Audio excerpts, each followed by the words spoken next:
Mesdames, Messieurs, bonjour. Ravi de vous retrouver pour cette nouvelle édition du JT Cultures et Marchés. Alors nous commencerons cette émission en évoquant la tension du bilan de canola canadien suite au rapport StatCan. Nous poursuivrons cette édition en évoquant la hausse des surfaces de blé en France avant de comprendre pourquoi les importations de maïs sont faibles en Europe. Enfin, nous évoquerons la récolte de blé qui se poursuit toujours en Argentine. Le rapport de l'Office canadien StatCan, publié le jeudi 3 décembre, a revu en nette baisse la production de canola pour 2020-2021 à 18,7 millions de tonnes contre 19,4 millions de tonnes, estimées dans le dernier rapport et attendues d'ailleurs par l'USDA. Cela représenterait la plus petite production observée depuis la campagne 2015-2016. Les conditions sèches observées dans certaines parties des prairies canadiennes à la fin de la saison de croissance a généré une dégradation des rendements et une baisse de surface récoltée dans le Saskatchewan et l'Alberta. Ces deux provinces représentent à elles seules plus de 80% de la production nationale totale.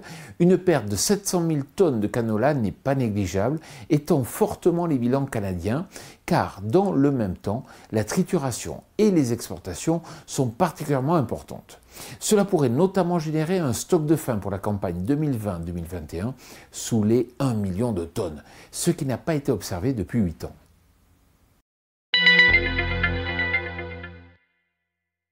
Les travaux de semis des blés en France sont terminés avec 100% de surface emblavée à la date du 30 novembre, selon l'Office national France Agrimaire.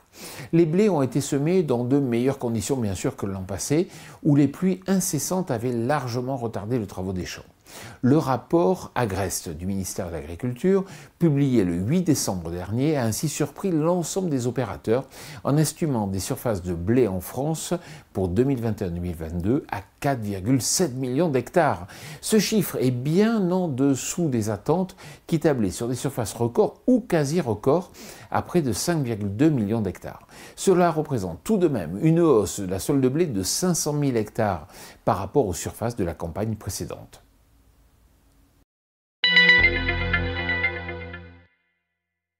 Le bilan européen est déficitaire en maïs avec une production européenne qui ne permet pas de répondre à la demande. Il faudra importer environ 20 millions de tonnes de maïs sur la campagne 2020-2021 pour répondre aux besoins européens. L'origine majoritairement importée en Europe est l'origine ukrainienne. Seulement 2,45 millions de tonnes de maïs ont été importées en Europe, ce qui n'est pas suffisant au regard du bilan européen. Ce faible volume s'explique en partie par un maïs français jusqu'alors trop compétitif par rapport au maïs ukrainien. Aujourd'hui, la différence de prix entre le maïs français et ukrainien s'est de nouveau élargie, ce qui pourrait favoriser les importations dans les toutes prochaines semaines.